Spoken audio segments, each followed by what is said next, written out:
नमस्कार मित्रांनो नागपूर येथे सुरू असलेल्या हिवाळी अधिवेशनात शेतकऱ्यांसाठी 3 अतिशय महत्त्वाचे असे निर्णय घेण्यात आलेले आहेत, ज्यामुळे शेतकऱ्यांना निश्चितच आर्थिक लाभ होणार आहे। तर कोणते हे 3 महत्त्वपूर्ण निर्णय शेतकऱ्यांसाठी घेण्यात आलेले आहेत, चला जाणून घेऊया मित्रांनो। तर मित्रांनो, पहिला जो निर्णय आहे तो आहे राज्यात जानेवारी ते ऑक्टोबर दरम्यान झालेल्या अतिवृष्टीचा फटका बसलेल्या शेतकऱ्यांना 1757 कोटी रुपयाची मदत ही दिली जाणार आहे। मित्रांनो, जानेवारी ते ऑक्टोबर दरम्यान भरपूर शेतकऱ्यांचे अतिवृष्टीमुळे शेती पिकांचे हे नुकसान झालेले होते आणि त्यांना अद्याप कुठल्याही प्रकारची मदत शासनाकडून देण्यात आलेली नव्हती। परंतु आता जानेवारी ते ऑक्टोबर या दरम्यान जेवढ्या पण शेतकऱ्यांचे अतिवृष्टीमुळे नुकसान झाले होते, आता त्या शेतकऱ्यांना मदत ही दिली जाणार आहे आणि त्यासाठी 1757 कोटी रुपयाची तरतूद करण्यात आलेली आहे। त्याच्यानंतर मित्रांनो, दुसरा जो महत्त्वाचा निर्णय आहे तो आहे वंचित शेतकऱ्यांना कर्जमाफीचा लाभ हा दिला जाणार आहे।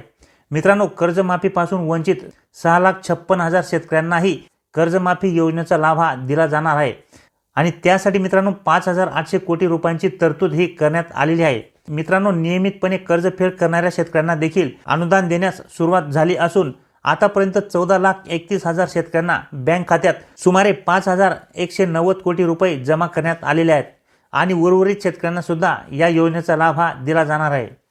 त्याच्यानंतर मित्रांनो, तिसरा जो महत्त्वाचा निर्णय आहे तो आहे धान उत्पादक शेतकऱ्यांसाठी। मित्रांनो, धान उत्पादक शेतकऱ्यांना दरवर्षी 15,000 रुपये ऐवजी आता 20,000 रुपये हेक्टरी बोनस हा दिला जाणार आहे। तसेच मित्रांनो, धान उत्पादक शेतकऱ्यांना 20,000 रुपयाचा बोनस हा 2 हेक्टरपर्यंत दिला जाणार आहे। तर अशा प्रकारे मित्रांनो, नागपूर येथे सुरू असलेल्या हिवाळी अधिवेशनामध्ये हे 3 महत्त्वपूर्ण निर्णय शेतकऱ्यांसाठी घेण्यात आलेले आहेत आणि या निर्णयांची अंमलबजावणी ही तात्काळ केली जाणार आहे मित्रांनो। त्यामुळे मित्रांनो, आता राज्यात जानेवारी ते ऑक्टोबर दरम्यान झालेल्या अवकाळीच्या नुकसानीपोटी शेतकऱ्यांना मदत दिली जाणार आहे।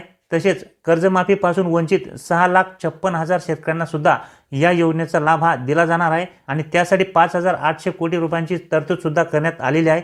तसेच धान उत्पादक शेतकऱ्यांना सुद्धा आता 15,000 रुपयाऐवजी 20,000 रुपयाचा बोनस हा 2 हेक्टरच्या मर्यादेपर्यंत दिला जाणार आहे। तर माहिती तुम्हाला आवडली असेल मित्रांनो तर लाईक नक्की करा। चॅनलला जर नवीन असाल मित्रांनो तर चॅनलला सबस्क्राईब करून ठेवा। असेच नवनवीन आणि माहितीपूर्ण व्हिडिओ मी तुमच्यासाठी घेऊन येत असतो। तर भेटूया मित्रांनो पुढच्या व्हिडिओमध्ये, तोपर्यंत नमस्कार।